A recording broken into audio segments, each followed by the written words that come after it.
How's it going, everyone? It is the final Wednesday of the month, and you know what that means. The PlayStation Plus Essential titles have been revealed for December, and you know what?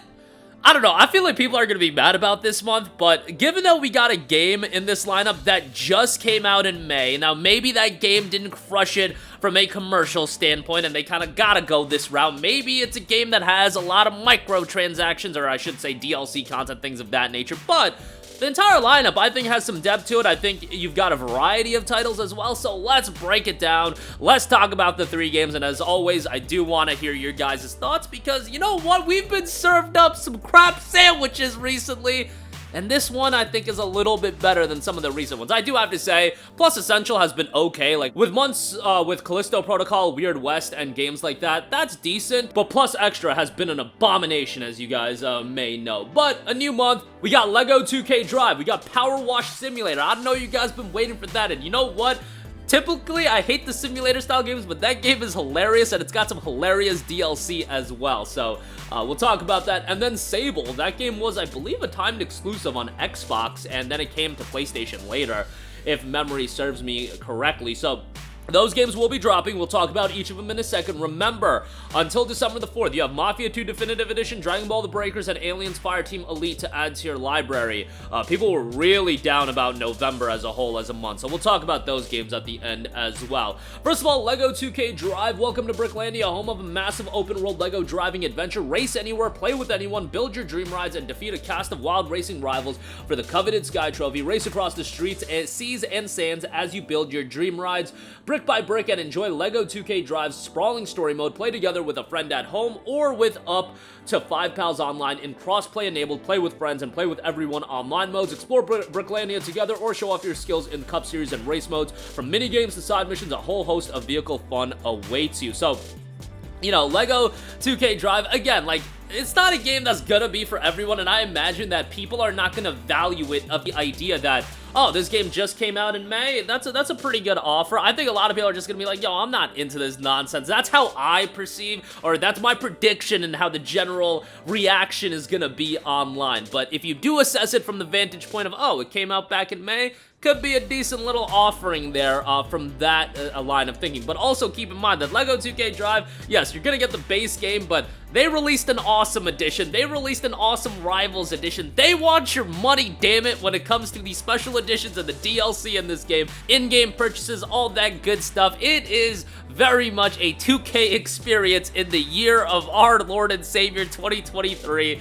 It is gonna be one of those games that, you know, they're offering for free, but if you really want the complete experience, you'll have to drop some additional cash. So just keep that in mind. I really am curious to hear what you guys think about this as an offering, because I think this is something, like, why not? Like, every year we get these games that, you know, commercially or just general consensus-wise, they underperform a little bit. Like, I would have to think that, you know, 2K expected LEGO 2K Drive to perform a little bit better. I don't think they'd be offering it as a Plus title 6 months after release if that wasn't the case. But we get games like this every year. A Forspoken, Immortals of Aveum. I'm sorry I constantly go back to those two games, but they came out this year. Why not try to work out a deal, especially with like a Square Enix and Forspoken, where, you know, a lot of people skipped out on that game, and that's a game that people will at least look at and be like, hey, it came out in 2023, yeah, it did underperform, but maybe it'll be a good offering. Mortals of Aveum, same thing. LEGO 2K Drive, I feel like the same thing, so I give it some kind of credit in that. I just see the reaction from the PlayStation community with this being the headlining title. Oh, I don't think it's gonna be that positive, even if I can spin it and being like, oh, it's a 2023 game. Moving on from that, we have Power Wash Simulator. So, the simulator games, absolutely, like, I've noticed it in my comment section. When we get a sim title as one of the Plus offerings, people are upset. Grab your thrusty power washer and blast away the grime from vehicles, buildings, parks, and more. Power Wash Simulator is a satisfying clean them up where the stress is low and the water pressure is high.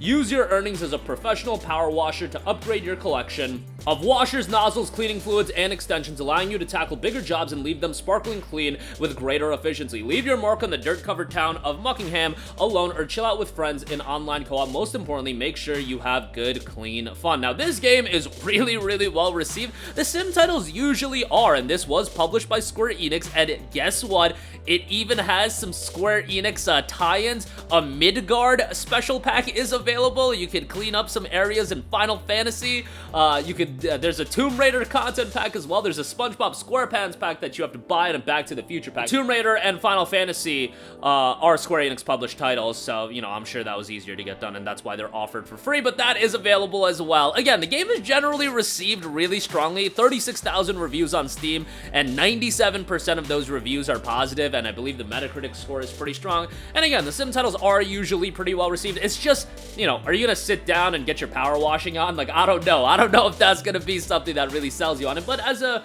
you know, a tertiary or a secondary game, if there's a strong headlining title, I don't see an issue with a game like this, but you need a strong lineup surrounding it. Lastly, we have Sable, and I think this is like the perfect kind of tertiary game where it's not going to interest everyone, but guess what? It's a game that a lot of people actually didn't check out, and it's unique in its own right. Embark on a unique and unforgettable journey and guide Sable through her gliding, a rite of passage that'll take her across vast deserts and mesmerizing landscapes capped by the remains of spaceships and ancient wonders. Explore the dunes on your hoverbike, scale monumental ruins, and encounter other nomads as you unearth mysteries long forgotten and discover who she really is behind her mask. With its unique art style and original soundtrack by Japanese Breakfast, envelop yourself in Sable's world and explore everything at your own pace. There's a lot in this world just waiting to be discovered. You know, fine as a tertiary game. Like, you're always gonna have games like this. You can't expect like 3 Callisto Protocol level games. I think that's fine when there's a big headlining title. It's just like that headlining game has to satisfy people, and I don't know if Lego 2K Drive is gonna be a title that satisfies people, but if you have a good headlining game, a title like Power Wash Simulator, Sable, I think that's okay. You just need a stronger headlining title. And maybe for some people, Lego 2K Drive is gonna be a game that satisfies you and be like, yo, that game came out 6 months ago, I'll check it out. Still goes for like 25, 30 bucks on sale. It does seem like a decent offering from that vantage point. Other people are gonna have a totally different mindset, and, you know, that style of game is just not gonna be for everyone, and, you know, it's got a lot of microtransactions, DLC, and things of that nature. So Sable, the last one, a lot of reminiscence to, like, Journey in that game from a style standpoint. Also, as I mentioned, November titles, while it was very poorly received, Mafia 2 Definitive Edition, Dragon Ball The Breakers, Aliens Fireteam Elite. Last chance to add those games to your library. I know a lot of you guys did extend your PlayStation Plus subscription or got PlayStation Plus for the first time. I don't know if this is gonna really excite you, but at this point, Essential is what it is. Like, a lot of you guys just have Essential for online multiplayer and your typical Plus benefits that, you know, are kind of nonsense, but, you know, we don't need to go down that rabbit hole. It's nice to hear about the Plus Essential games for December, but the real question and the caveat is, you know, what's Plus Extra gonna be? Because November, October have been an abomination, in my opinion, as far as your Plus Extra lineup, and it's what I constantly go back to. Price goes up, value proposition goes down. In the case of Essential, I would say the price went up and the value proposition kind of stayed the same. Like, Plus Essential has always been kind of mid. There's really good months, there's really bad months, and this one is probably somewhere in the middle. Like, I can't say it's a bad month since 2K Drive, like, came out in May, guys. It came out 6 months ago, so from that standpoint, I feel like, you know, this is an okay month, but I imagine there's gonna be some vitriol in the comments section because I know you guys and I know your guys' reaction. But yeah, let me know your thoughts in the comments section down below. Sound off there. Definitely interested to hear your guys' opinion. As always, thank you for watching and goodbye. Hey guys, we hope you enjoyed the video, and if you did, make sure to hit the subscribe button, and if you're already subscribed, do us a favor and hit the bell icon. This way you'll be notified whenever we post a new video. That's the best way to keep up with all of our uploads, and we usually try to upload 2 videos a day. And with the bell icon hit, you'll be notified whenever we do upload a video. As always, thanks for watching.